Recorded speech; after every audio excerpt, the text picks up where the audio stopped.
Hey, it's Aaron, the Metal Theologian. Alright, so this is my entry for Lee NoiseSpektrum's contest, and just sort of, oh shit, there's a fucking mosquito. Alright, well, by way of like preliminary remarks, I don't know, man. Fucking Lee, if you're watching me, alright, and you haven't seen Lee is one of the first people I found when I started doing this. Now, some of the guys that I'm subscribed to and watch pretty much religiously, like, Greeno and LJ and Scott Waters, I was already aware of before I started. Actually, Scott I wasn't, but like as soon as I started, Greeno was like, here are the other metal guys, you need to check them out. And he had LJ, who I was always subscribed to, but then he had Renee and Scott. So those guys are pretty much right away. Then right about the same time, I discovered Lee.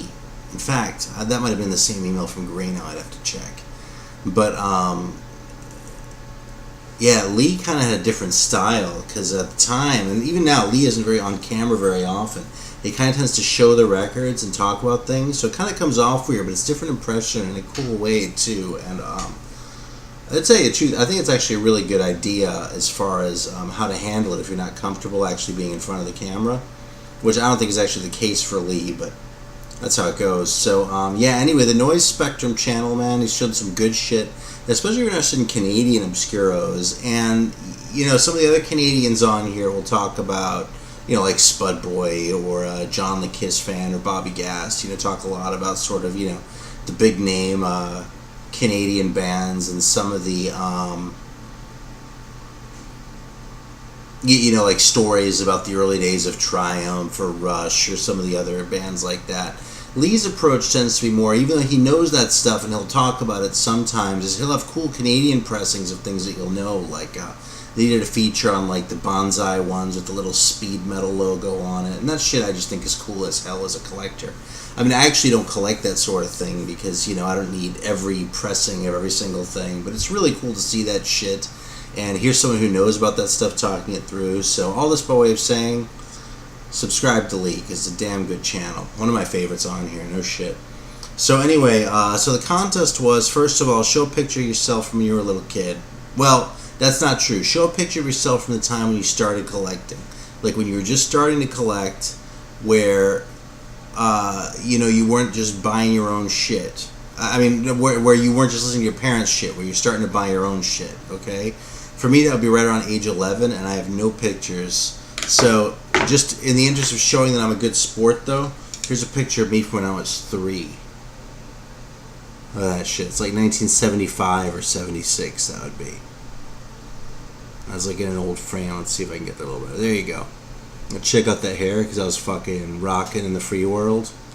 But, yeah. So anyway, though, that's not even really part of the entry. You only need 2 out of 3. But that's just to show that, like, it's not because I'm too chicken shit to show a picture of when I was a kid. I've never really had pictures. It's just kind of not my thing. I do have, like, 1 or 2 from high school and probably nothing else. If I have any pictures, they're in my wife's stash somewhere. And fuck if I'm going to go through that stuff.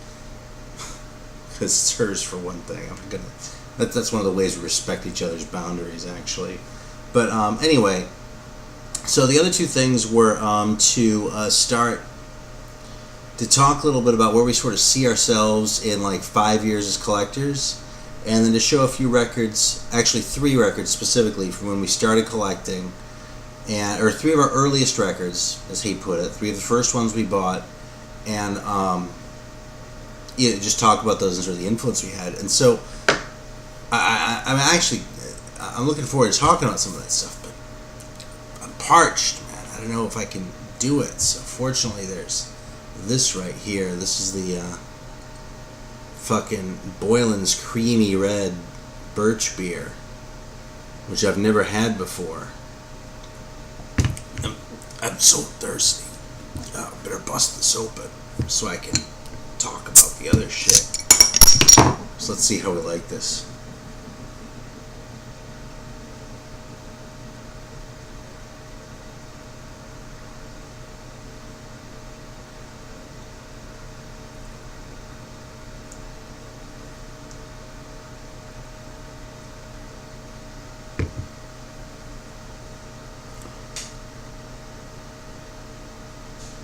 It's a really unusual flavor. There's something in there that I'm trying to identify that I'm not quite identifying. Like it's Like a soda like this reminds you of like a, you know how like you would like back in the early days, like 100 years ago, like before they started bottling shit during, I think it was World War I, but it might have been World War II, when they started bottling Coke to send it to the troops. You had to go to the soda fountain and get it from the soda jerk, and like that was going to be at the pharmacy. It kind of like reminds you of like how like Dr. Pepper and shit like that were sort of touted as medicine. I mean, I guess quack medicine, but medicine early on, because it has a little bit of that flavor. There's like a little bit of a bitter edge in this, and I wonder if it's just the pure birch oils here in the thing, but it might be the yucca extract. But I've had yucca extract and other shit before that didn't taste like this.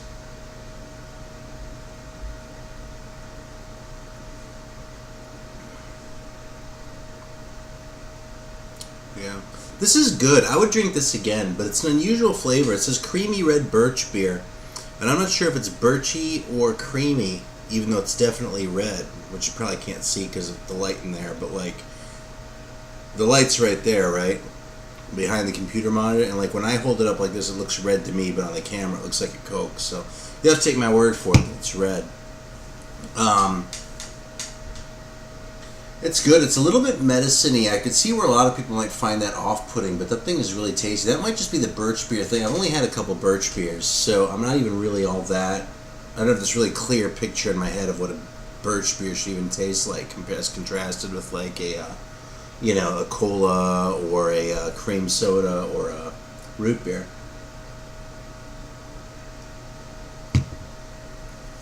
Yeah, it's good. It's really weird though, but it's delicious. So, I'll talk about the records, I guess, last, because the other thing is, you know, talking about sort of forecasting 5 years and where I sort of see myself as a collector in 5 years feels a little bit lame, because if I started collecting 2 years ago, it would sort of be like, oh, but I've been collecting for about 30 years at this point, you know? I mean, I did start, like, buying my own records, really when I was 10. I think I'm 11, because when I was 11 was when it really took off, but I started buying my own records when I was still 10. And, so, you know, kind of old and set in my ways at this point. You know, I love metal. I love 70s hard rock shit. I love jazz. And I love reggae. And those are really kind of the big things at this point. I mean, I used to have other stuff. I used to have a lot of punk. I used to have a really killer collection of soul shit. And I kind of let go of that stuff when I was on Hard Times, along with most of sort of the more obvious shit, you know? I mean, like Zeppelin and shit like that is what comes to mind, because, you know, you can get it again. But I actually have gotten most of that stuff again, at least what I care about, so, it's a little hard to talk about that. But the bottom line is, even though, like, a lot of that stuff I like, and I even care about it, and I'll get passionate about it if I start talking about it, it's not really stuff that I put on, like, at home, just for myself. So it's sort of a way of controlling the collecting for me too, to sort of keep to these specific niches, you know what I mean? Because if I want every single fucking thing out there that's good, then there are just millions of records, you know what I mean? As it is, instead of a spectrum like this when I go to the record store, there's a spectrum like this of what I'm actually looking for, and sort of by imposing tests of like, am I going to take it home and listen to it right away? Which is kind of the number one test. Like, if it doesn't pass that test, there's a pretty high threshold for it to cross. Because I used to just buy shit all the time, right? That's why there's all this shit that I know that I don't have anymore, you know? It's like, oh, well, here's something that's cool or historically significant, so I'm going to fucking get it, even though I don't have no interest in actually listening to the fucking thing. And go home and file it away. And maybe find it a few years later, maybe not. And maybe actually listen to it, not really think very much of it, but I listened to it because it was historically significant or otherwise interesting for some reason other than me actually wanting to listen to it. You know, that's why I got snow bands like the Knickerbockers or the Mindbenders and shit like that. So, you know, there's something to be said for that, but there's a lot of disco shit, man. Like fucking, the reason I actually listen to those fucking like ABBA records and Village People records and fucking Donna Summer, I mean, you know, I don't come home and play that shit for pleasure, but I've actually listened to those, and I can talk about the pros and cons of it because I used to do that. But all this by way of saying, I don't do that anymore because I'm not really interested. I have enough fucking records, and if I want to hear something like that, especially with the internet now, it's just so fucking easy. And, you know, there's sort of three categories of records in my head. There are records that I want in my collection, there are records that suck, and then there are records that sound really good at your house.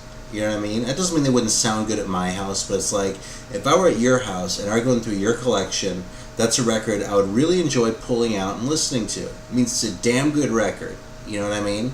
It means you probably have really good taste by virtue of the fact that you have it. But it's not a record that I would pull out in my own living room and play. I hope that makes sense. All this by way of saying, I don't really see myself changing a whole lot in the next few years. So I've really kind of thought all this shit through and figured it out. And I talk about collecting metal and 70s shit. God knows I do, but not like the way I used to, man, because like there's less and less that I really care enough to go out and buy, and but jazz, since that's still relatively new to me, having only been a jazz fan for like 8 years or something like that, it just feels like there's a whole world. And so all of this by way of saying, like all this blah blah blah by way of saying, in about 5 years, probably the biggest thing is I like to have probably about twice the jazz records I have. And that's pretty doable. But it's not even like a goal. I say it like, oh, that's my goal in 5 years. I intend to. It's not like that. It's like, oh, what will my collection look like in 5 years? Probably about twice the jazz records I have now. And there's going to be some fucking good shit in that 70s section. There's probably even going to be some shit in that metal section that I don't already have. But that's not going to be the bulk of it, you know what I mean? Because that's just kind of how I see things going. And hopefully I'll continue to have enough rock stuff to talk about because, I love my fellow metalheads in here. The fucking metalheads in the VC are the coolest. Let's just be honest about that. Not self-serving at all there, right? Okay, but, yeah, but anyway, that shit's fun too. So this kind of does actually lead pretty nicely into some of the early records. Now, I might as well just say I have very, very, very few early records in my collection. And in fact, some of the earliest ones aren't even really the best ones to talk about because they sort of ended up in there by chance more than anything else. And I'm trying to think of an example to talk about. Really, an example that comes to mind right off is when I got my copy of Alice Cooper, Welcome to My Nightmare. I was probably 14, so at that point I'd only been collecting it for 3 solid years.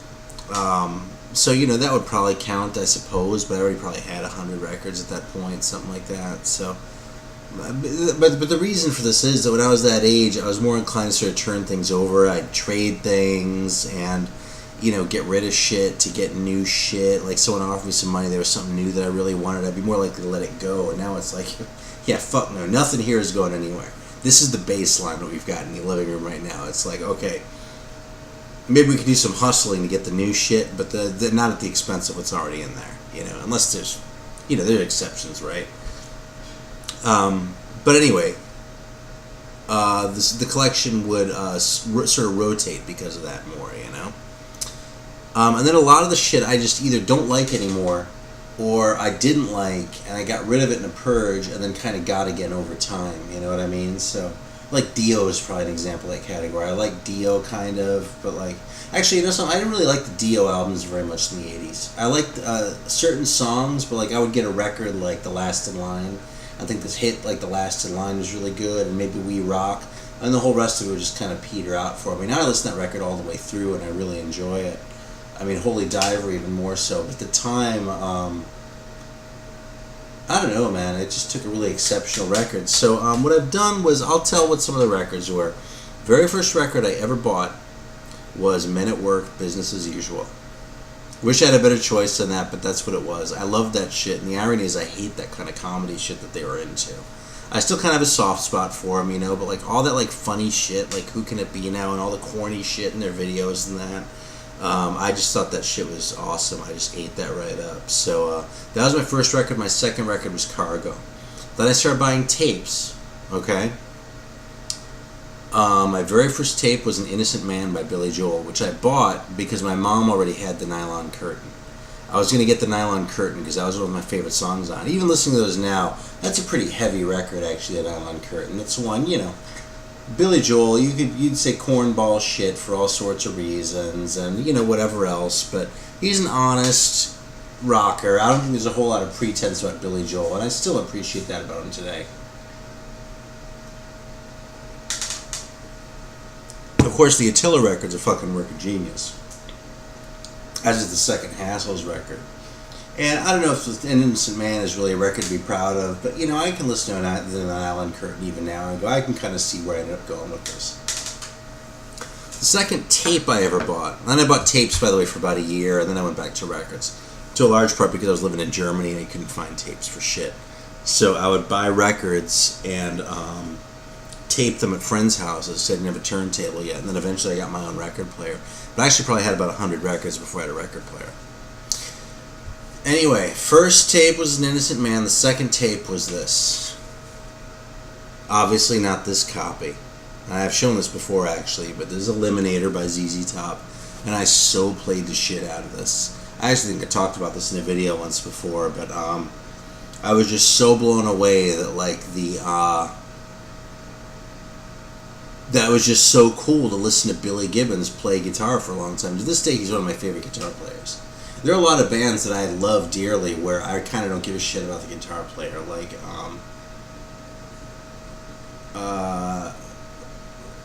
I don't know, I mean, Richie Blackmore's pretty distinctive, but dude, like most of those fucking 70s bands, I can even tell you he plays guitar in a lot of those, you know what I mean? And like, we got into that whole Shrapnel debate a while back about the Shrapnel thing. My whole beef with Shrapnel is it was all about some guy going like, as you know, on the neck, right, as opposed to like actually playing a fucking song.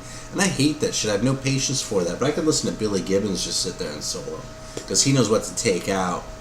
You know what I mean? It's not just putting those fucking notes in there. He knows what to take out. So, and ZZ Top, I like ZZ Top a lot. I mean, I like the 70s stuff more than I like this now, but I like this record still too. But, you know, that 70s shit's fucking great, you know what I mean? But it's not one of my favorite bands, but Billy Gibbons is one of my favorite guitar players. Alright, so the third tape was Pyromania by Def Leppard. Which, you know, I suppose isn't really all that embarrassing. You know, yeah, it was a big hit. Yeah, I heard all those fucking songs on MTV. I thought Foolin' was just the most heavy fucking awesome thing I'd ever heard. And you can really kind of see the progression. I mean, it's funny, there's a part of me that goes, yeah, it kind of took me a while to get into metal. There's another part of me that goes, you know something, I went right for it. I just didn't know where to look for it, but I went fucking straight there. I always liked the hard shit, you know what I mean?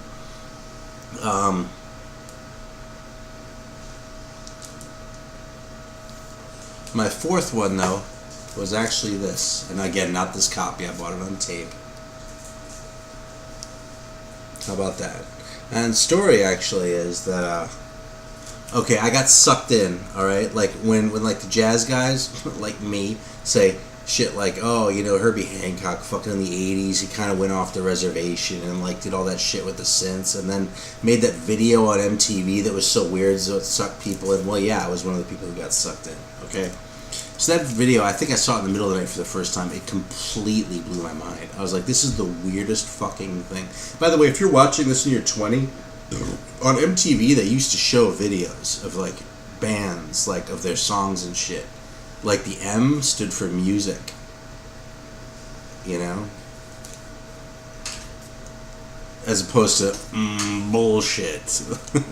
But, yeah, that was the shit, man. They fucking played videos. That's all it was, all day long. They'd stop for commercials once in a while, okay? Like, fucking when Remote Control came on the air, and y'all can put that in the Google machine and look that up if you don't already know. When Remote Control came on, that was the beginning of the end for MTV. And I lost interest by that point anyway, personally, mostly because I lived in a place where I didn't have it. Okay, but the video sucked me in. It was fucking the craziest thing I'd ever seen in my life. And I fucking really wanted to get this. So I was like, you know, of course there were 20 other things I wanted to get. I didn't know what to get. But this just seemed like the most obscure and the weirdest one. It kind of blew my mind. So I went to a record store. I was in Boston for some reason with my dad. We went to the record store, and I was looking. I couldn't find it. So I went and asked for it. And they were like, oh yeah, he's over here in the jazz section. I was like, in the jazz section? What the hell are you talking about? I mean, I don't listen to jazz. I listen to rock, you know? And fucking there he was in the jazz section with this record. And looking back, the guy's probably gnashing his teeth. Oh, that fucking kid, he ought to be getting Maiden Voyage or fucking, you know, at least he better be getting Headhunters, not that 80s shit. But, you know, what can I say, man? There's like how the seeds are sown right here. And fucking, this is a pretty hip record, really. I mean, yeah, you can sit there and criticize it for all sorts of reasons. But, you know, Bill Laswell's on this fucking thing, too. You know, that's hip. And who plays the drums on here? Depends on fucking Sly Dunbar plays drums on here. Come on, dude. Yeah, Lamar Wright. Fucking vocals. Yeah, I don't know all these people. Okay, but you got Herbie Hancock, you got Bill Laswell, you got Sly Dunbar. That's a super group is what this is. Okay? It's hip. But yeah, but it's also not hip because it was on MTV. So whatever. I'll let you fucking do your own thing about that. But that was my story about how once upon a time the metal theologian was so naive that he went looking for Herbie Hancock in the rock section of a record shop in Boston and wondered why the hell he couldn't find Future Shock. Because back then I was so little, I didn't have a concept of something going out of print. You know what I mean? The record stop was just like a fucking Disneyland to me. I'd walk in the record store, even at that age, no shit. Walk in and it just like seemed like infinite amounts of shit to like become acquainted with and like learn about and like dig. And yeah, so that's my memories. So I don't remember what my fifth tape was. And after that, it really kind of snowballed. I had all sorts of shit that is embarrassing enough that I don't think I'm going to talk about in a video. If someone asked me directly, I might. I would do it for Lee, too. But you know something? Since it wasn't one of the first three, we're going to let it lie. So I'm going to fast forward about what feels like a long time, but it's actually only about a year. Because when I was 12 years old, I turned on to one of the bands that would stay with me really forever. And not like with any qualification, like, okay, this Herbie Hancock thing I got into because of MTV, and it was ZZ Top too for that matter, like all that shit with the car and them doing this and all that crap. I was a fucking 10-year-old kid, I ate that up. I mean, why lie about that, right? And that did lead me to the records, man. It worked, because I fucking played the shit out of both those. Like, I think about that Herbie Hancock, because when I picked it up, I couldn't believe there were only 6 songs on it. I was like, how can a record only have 6 songs on it? Is it supposed to have 10 songs on it, or maybe 9? 6 songs, God, they must be long. What do you do for 6 minutes in a song, or 8 minutes, you know? I had no idea it was a Curtis Mayfield song, by the way. I was like, I heard fucking Future Shock. I was like, who's this woman singing on this fucking record? It's all supposed to sound like Rocket, you know? And then years later, fucking, I had gotten rid of it, because I was like, whatever, I'm listening to metal now. And then I was like, I'm listening to punk. Then I get the record again, I'm like, oh, that's a fucking guy singing falsetto, first of all. It's not a woman at all. And then fucking I heard the Curtis Mayfield record by then, and I was like, oh shit, it's fucking Curtis Mayfield. Anyway, that's enough about that record. That record really did influence me a lot. As far as like the abstract shit, it's like, yeah, that shit all has a beat, but there's some kind of weird shit going on that record. And yeah, it's not like, that John Zorn with Derek Bailey and Evan Parker or something like that. But it's, for a 10-year-old kid, 11-year-old kid. So anyway, we're fast forwarding a full year, going way the hell out there. At which point I already discovered Foreigner and thought they were pretty rockin'. And I should have left that out, because that was just gratuitous. I do hate Foreigner. I think they suck. But for about a year, I really liked them. And then I discovered this band. This actually wasn't the first one I heard. The first one I heard was 24 Karat Purple. Okay? A friend of mine had 24 Karat Purple. We just played the shit out of that. We were like, oh my god, this is so fucking amazing. You know what I mean? But we noticed that about half the songs on there were off this other mythical record called Made in Japan. Like, oh boy, Made in Japan has got to be the most amazing record ever. Fucking the versions of Smoke on the Water and Strange Kind of Woman and Child in Time are all off this record. Jesus. Excuse me. So, all my friends were like, oh, well, that's a double. That's so expensive. Because remember, we're like 12-year-old kids, right? So I was the one who went to the record store and fucking dug out a copy of Deep Purple Made in Japan. I was like, I'm going to spend the extra fucking money to get the best record, I remember at the time, this actually isn't the same copy. I got this one a few years later at Chris's Warped Records. Again, I don't know what the hell happened to it. This is my copy. It's actually signed by some of these guys in ballpoint pen.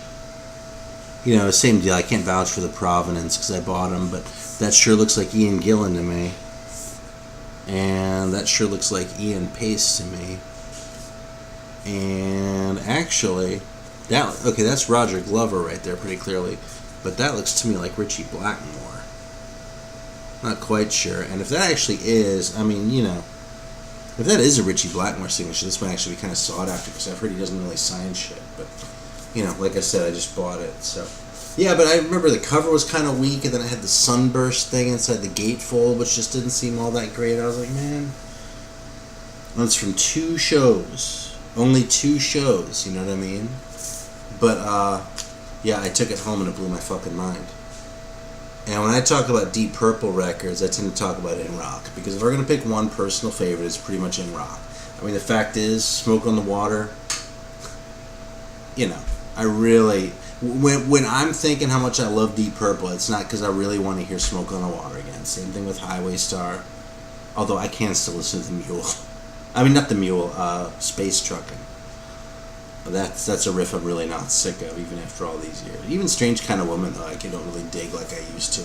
But man, this was the record when I was 12 that just fucking blew me away, and I would argue actually kind of laid the groundwork for the whole rest of my musical career, as far as just what I valued, sort of the heaviness, the rockin', and yeah, the jams and that sort of thing too. But that was it. I'm going to show one more sort of little bonus record, and that's this one. Again, it's not my original copy. My original copy I got late in 1983. Although I got this one not much later. I probably got this maybe 2 or 3 years later. I wish I had kept that fucking tape though, because it had a yellow case and it opened the wrong way. But this is actually this is one I bought in Germany that has the gatefold, and the pictures on the side of the gatefold are on the inner sleeve in the American press. Mine just has a plain inner. I've actually seen black inners in a lot of these, but this one came with a white one. It's still the original one.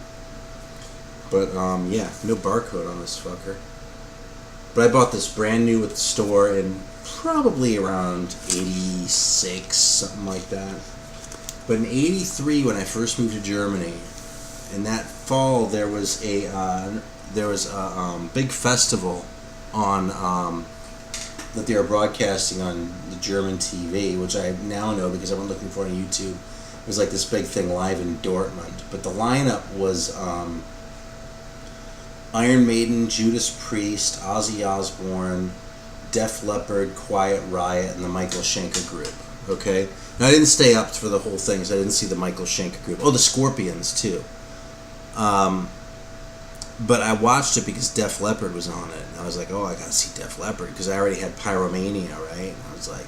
Actually, we moved to Germany. There were still posters up in my town from them playing in that town on the tour. It was a small town, too. It was Erlangen, and it's like 100,000 people. So we're not talking like a big, like, fucking arena show. But they played like 2 weeks before I got there. I was like, fuck! I just missed them. Like, literally, no shit. This is when I was 11, too. I just turned 11. But anyway, I watched this live in Dortmund thing. That was the first time I heard the Scorpions. First time I heard Judas Priest. Second time I heard Ozzy Osbourne, probably, because I had seen him once doing, on MTV, doing a song which I remember as being Children of the Grave, but who the hell knows. But it just blew me away. The whole fucking thing just blew me away. I couldn't believe how heavy these bands were.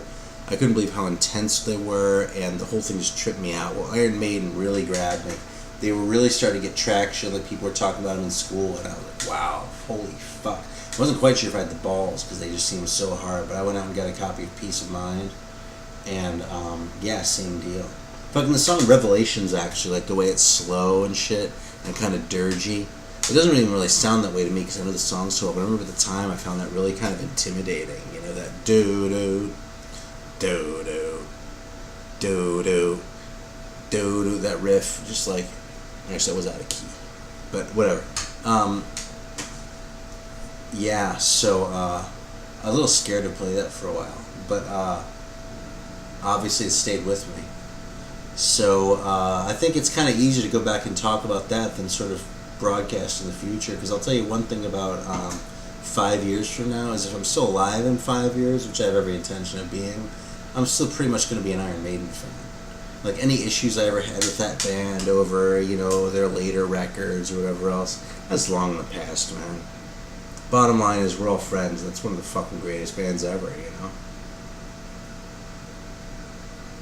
know? So anyway, it's kind of a lot of rambling, but I always enjoy the personal stories. So I figure there isn't much point in making a video like this if I don't share the stories too. So if you're not watching it, that's fine. And shut the fucking thing off. But if you have been watching, thank you very much. Congratulations again to Lee for sticking around for a full year. I look forward to your videos all the time. If I don't watch one immediately when it gets posted, it's because I'm taking my time and waiting until I can sit down and actually savor it. as opposed to sort of letting it go by me. So that's actually a veiled compliment. I'll put a thing below to subscribe, and that's all I've got to say. So thanks a lot. Till next time.